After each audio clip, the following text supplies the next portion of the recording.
Oh la qu'est-ce donc je vais vous faire l'analyse du match d'hier soir entre le Paris Saint-Germain et l'Olympique de Marseille. Donc comme il y a 3 jours, il y a encore eu 3-0 pour le PSG dans le Classico. Donc en premier, je vais analyser le match des Marseillais et en deuxième celui des Parisiens. Donc les Marseillais en première mi-temps ils ont joué comme ils avaient fait il y a 3 jours. Ils ont fait un pressing très haut et ils ont empêché les Parisiens de jouer de s'exprimer en attaque comme ils le voulaient durant toute cette première mi-temps. Ils ont vraiment pressé haut et ils ont su se créer des occasions. Ils ont fait une bonne première mi-temps.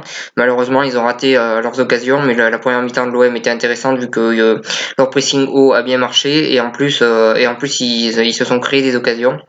Donc cette première mi-temps de Marseille a été intéressante pour eux, sauf que malheureusement ils font une seule erreur en fin de première mi-temps et ils se prennent un but et derrière ils ont craqué totalement vu qu'en deuxième mi-temps ils n'ont pas existé, ils ont été dominés. Heureusement que Mandanda est là pour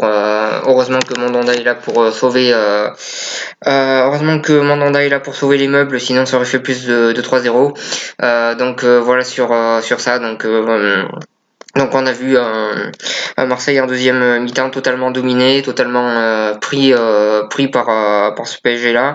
Et pour moi c'est ce premier but qui a tout changé vu que dès que Marseille ils ouvrent pas le score contre le PSG, ben après le PSG ils enchaînent, ils commencent à produire leur jeu et derrière ça fait un score lourd. Donc voilà, encore une contre-performance de Marseille. Comme j'ai dit en deuxième mi-temps, ils n'ont pas existé dans aucun secteur du jeu et ils auraient pu se prendre plus de 3 buts sans Mandanda qui fait un bon match. Donc c'est une contre-performance encore pour l'OM. Je pense que si l'année prochaine l'OM joue la Ligue des Champions, je pense qu'il va falloir recruter, notamment en défense où on voit bien qu'il n'y a personne à côté de Rami d'assez bon pour jouer la Ligue des Champions. Au milieu, je pense aussi qu'il faut recruter. D'ailleurs, j'ai pas trop compris pourquoi Kanguissa a pas joué, surtout que Maxime Lopez pour moi a pas le niveau pour jouer des matchs comme ça.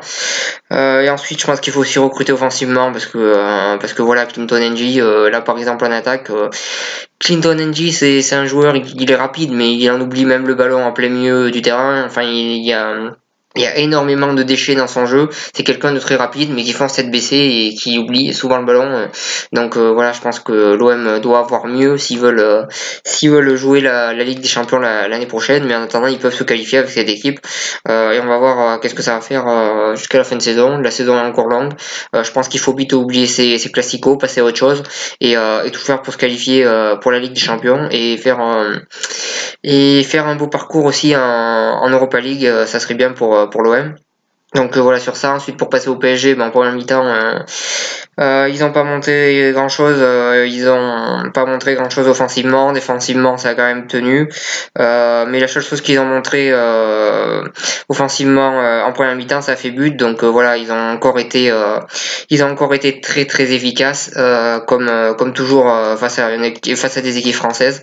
Donc voilà, la première occasion finit au fond. Et en deuxième mi-temps, ben, là, ils ont réussi à faire un récital, à jouer leur jeu, avec un très bon Di Maria notamment, avec pas mal de joueurs qui ont fait un beau match, Cavani qui remet un but. Donc voilà, ils ont été très très réalistes encore une fois le PSG et ils prouvent que à l'heure actuelle en France, il n'y a pas grand monde qui peut les battre, à part sur un match. Et encore, comme je dis, il faut ouvrir le score parce que si on n'ouvre pas le score contre le PSG, eux derrière ils déroulent et après c'est cuit. Donc je pense que le premier but face au PSG est très important. Mais le PSG a très bien géré ce match-là.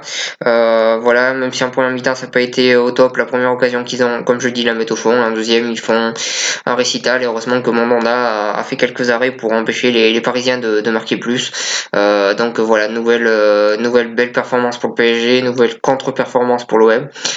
Malheureusement, dans ces deux classicos, on n'a pas vu des matchs serrés. C'est dommage, mais bon, tant pis, c'est comme ça.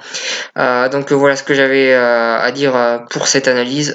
Si vous avez aimé, n'hésitez pas à cliquer j'aime, à en parler autour de vous et à vous abonner si c'est pas déjà fait. Et moi, je vous souhaite une bonne continuation et allez l'OM malgré tout.